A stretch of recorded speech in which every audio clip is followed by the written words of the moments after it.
लोकसभा में नेता प्रतिपक्ष राहुल गांधी के हिंदू को लेकर दिए गए बयान पर सियासी घमासान मच गया है।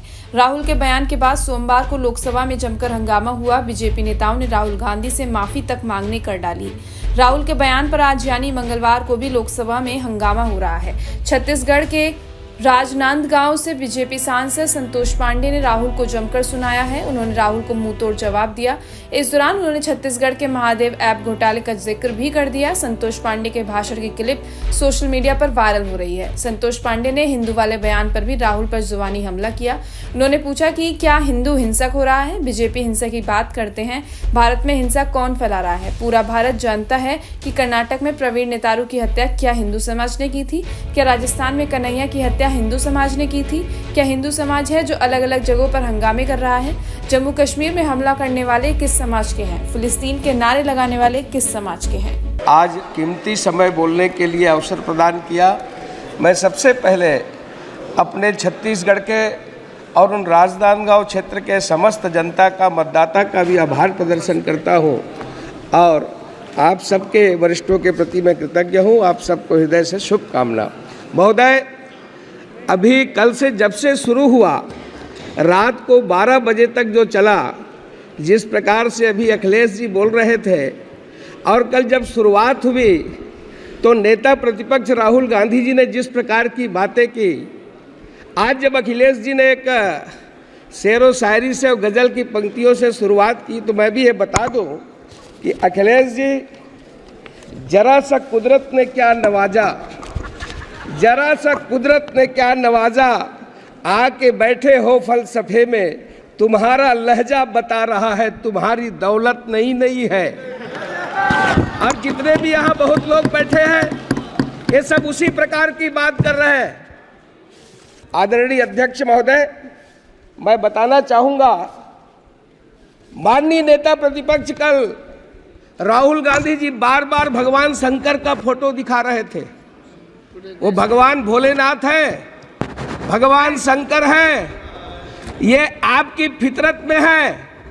आपने छत्तीसगढ़ में, मैं नाम नहीं लूंगा, आपके पूर्व मुख्यमंत्री का जो निपटा दिए छत्तीसगढ़ को, और वो आकर के लोकसभा में भी निपट गए। वो महादेव जी के नाम से सट्टा चला रहे थे, जिसे छत्तीसगढ़ की जनता ने निपटा दिया। आपको ध्यान होगा, 6000 करोड़ से ऊपर का सट्टा, जिसका संचालन आपके पूर्व मुख्यमंत्री ने किया। भगवान शंकर को ऐसे आसानी से ना ले और बात बात में चित्र दिखाने की कोशिश ना करें। राहुल गांधी जी, आपने जो शुरुआत की है, आपने जो जिस प्रकार से हिंदुत्व को लेकर के, हिंदू को लेकर के और भारतीय जनता पार्टी के लोगों को जो आपने जो हिंसक कहा है, मैं आपसे कुछ प्रश्न पूछना चाहता हूं और मैं माननीय अध्यक्ष महोदय जी के सामने इस सदन में रखना चाहता हूं। क्या हिंदू हिंसक हो रहा है? भाजपा हिंसा की बात करती है। इस हिंदुस्तान के अंदर हिंसा कौन फैला रहा है? कितना हिंसक हिंदू समाज हुआ है, कितना हिंसक ये तथाकथित शांतिप्रिय समाज है, ये पूरा भारत जानता है। क्या कर्नाटक में प्रवीण नेतारू की हत्या हिंदू समाज की भीड़ ने की थी? क्या राजस्थान के अंदर वो कन्हैयालाल टेलर की हत्या गला रेत करके क्या हिंदू समाज ने की थी?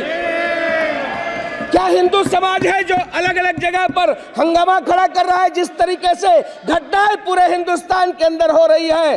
राहुल गांधी जी, आपने जो सवाल किया है, जम्मू कश्मीर में बम विस्फोट करने वाला किस समाज का है?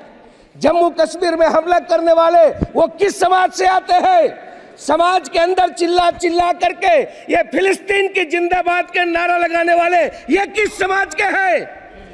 संसद के अंदर आपने शुरुआत की है, संसद के अंदर चिल्ला चिल्ला करके आपने जिस प्रकार की बातें की है, यहाँ की परंपराओं को तोड़ने की कोशिश की गई है, मर्यादा को तार तार करने की कोशिश की गई है, किंतु हमारी ये उच्च परंपरा रही है, इसमें आप सफल नहीं हो पाएंगे। राहुल गांधी जी, ये संसदीय पाठ क्या पढ़ाए? आज आपने जिस प्रकार से हिंदुत्व का अपमान किया है, आपने जिस प्रकार से ये कल जो शुरुआत की है, और आपके ही पार्टी के एक उत्तर प्रदेश के सांसद ने जो कहा है, उन्होंने छत्तीसगढ़ की बात की है। इमरान मसूद छत्तीसगढ़ में मॉब लिंचिंग की बात कही है। मैं सदन के सामने बताना चाहता हूं, वो क्या काम करने के लिए गए थे आपको मालूम है छत्तीसगढ़ में? और कैसे रात के अंधेरे में वो नदी में कूद गए। आप ये फालतू बात न करें। छत्तीसगढ़ के साजा के अंदर जिस प्रकार की मॉब लिंचिंग पूर्व मुख्यमंत्री के समय हुई है, आप उसकी बात को बताएं। मैं आज सदन को बताना चाहता हूं कि जब हिंदुत्व की बात होती है तब अटल जी की वो पंक्तियां याद आती है, हिंदू तन मन हिंदू जीवन, रग रग हिंदू मेरा परिचय। मैं आदि पुरुष निर्भयता का वरदान लिए आया, भू पर पै पी कर सब मरते आए, मैं अमर हुआ तो विष पीकर। मुझको मानव में भेद नहीं, मेरा अंतर स्थल है विशाल। जग के ठुकराए लोगों को लो मेरे घर का खुला द्वार। अपना सब कुछ हूँ लुटा चुका, फिर भी अक्षय है धनागार। मेरा हीरा पाकर ज्योतित परकियों का वह राज मुकुट। यदि इन चरणों पर झुक जाए कल वह किरीट तो क्या विस्मय। हिंदू तन मन हिंदू जीवन, रग रग हिंदू मेरा परिचय। यानी ये हिंदू हिंदुस्तान का परिचय है। होकर स्वतंत्र कब चाहा है, होकर स्वतंत्र कब चाहा है। मैंने कर लूं जग को गुलाम, मैंने तो सदा सिखाया है करना निज के मन को गुलाम। गोपाल राम के नामों पर मैंने कब अत्याचार किया, कब दुनिया को हिंदू करने घर घर नरसंहार किया। भूभाग नहीं सत सत मानव की हृदय जीतने का निश्चय। हिंदू तन मन हिंदू जीवन, रग रग हिंदू मेरा परिचय। ये हिंदुत्व है। और आपने हिंदू को, हिंदू समाज को, हिंदुस्तान को आपने बदनाम करने की कोशिश किया है।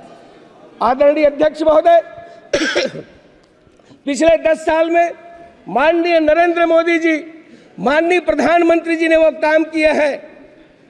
ये यदि मैं ये कहूं कि मोदी जी हैं तभी वो मुमकिन है, और वो काम की शुरुआत नहीं बल्कि डिलीवरी हुई है, जिन्हें पूरा करना ही असंभव लगता था।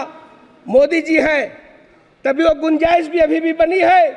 कश्मीर में मोदी जी ने असंभव को संभव कर दिया। ये वो काम है। चीन को भी पीछे छोड़ दिया। दुनिया का 8वां अजूबा कहा जा रहा है। ऐसा काम बड़े पड़ोसी देश भी कहीं मुकाबले में नहीं है। जम्मू कश्मीर में एक ऐसा प्रोजेक्ट बनकर तैयार हो चुका है जिसकी धमक पूरी दुनिया में सुनाई दे रही है।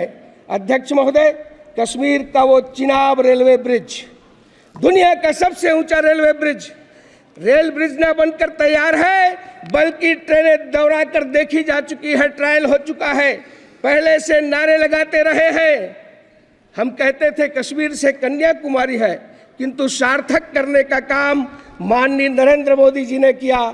दुनिया का सबसे ऊंचा चिनाब रेलवे ब्रिज, USBRL यानी उधमपुर श्रीनगर बारामूला रेल लाइन, ये प्रोजेक्ट जिसके निर्माण पर पूरी दुनिया की निगाह थी, माननीय मोदी जी ने पूरा किया।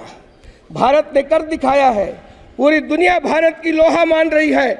अध्यक्ष महोदय, नदी की सतह से स्कूल की ऊंचाई 359 मीटर है। पुल एफिल टावर से भी 35 मीटर ऊंचा है। जहां लोग फोटो खिंचाने जाते हैं और बड़ा नाम लेते हैं, उससे भी 35 मीटर ऊंचा है। हमारे देश के कुतुब मीनार से ये 5 गुना है। माननीय अध्यक्ष महोदय, मोदी जी ने हर मुश्किल को संभव किया है। ठीक वैसे ही जैसे कोरोना काल में, महामारी में, अंतर्राष्ट्रीय बीमारी पर पूरी दुनिया, जी मैं बस 2 मिनट में खत्म करता हूँ, त्राही त्राही बची थी। विदेश के लोग कहते थे कि भारत में इतनी बड़ी आबादी है, क्या होगा। किंतु इस कोरोना के तूफान से भी राष्ट्र की कश्ती को सुरक्षित बाहर निकालने का काम यदि किसी ने किया तो वह है इस देश के प्रधानमंत्री नरेंद्र मोदी जी। कोविशील्ड, कोवैक्सीन का निर्माण ही नहीं कराया, संसाधन मुहैया कराए, लैब के वैज्ञानिकों को प्रोत्साहित देते रहे। देश में 300 करोड़ से अधिक डोज लोगों को वैक्सीन मुहैया कराया। इतना ही नहीं, दुनिया के देशों को भी सब प्रकार की उन्होंने सुविधाएं दी। इस पीरियड में आत्मनिर्भर भारत के मंत्र को नहीं छोड़ा। अध्यक्ष महोदय, उस तरफ बैठने वाले नहीं चाहते ये चाहते ही नहीं थे ये वैक्सीन भारत में निर्मित हो। अरे ये तो फाइजर की वकालत कर रहे थे, विदेशी कंपनियों की वकालत कर रहे थे। सेंट्रल विस्टा का भी ये निर्माण नहीं चाहते थे, ये जीएसटी का कलेक्शन नहीं चाहते थे। ये डर्टी पॉलिटिक्स इनके रक्त में है।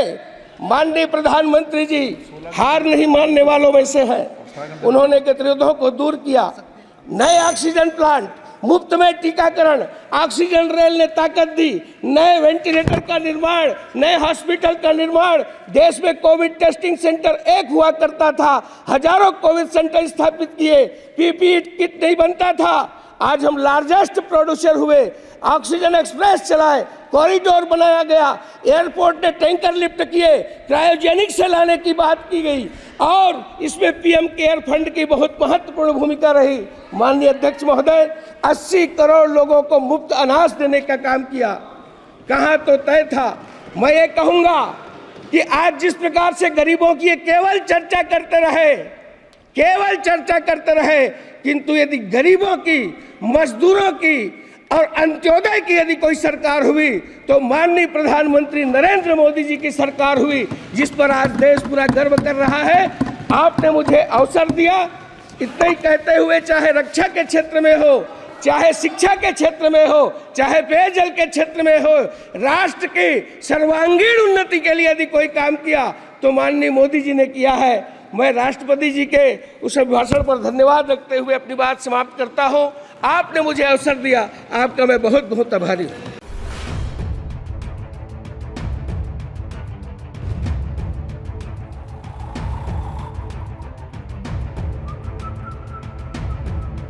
हर बड़ी खबर का असली एड्रेस है खबरनामा, इसलिए हर न्यूज अपडेट के लिए सब्सक्राइब करें और फॉलो करें खबरनामा और इस वीडियो के लाइक बटन को प्रेस कर इस वीडियो पर कमेंट के जरिए अपनी राय देना ना भूलें।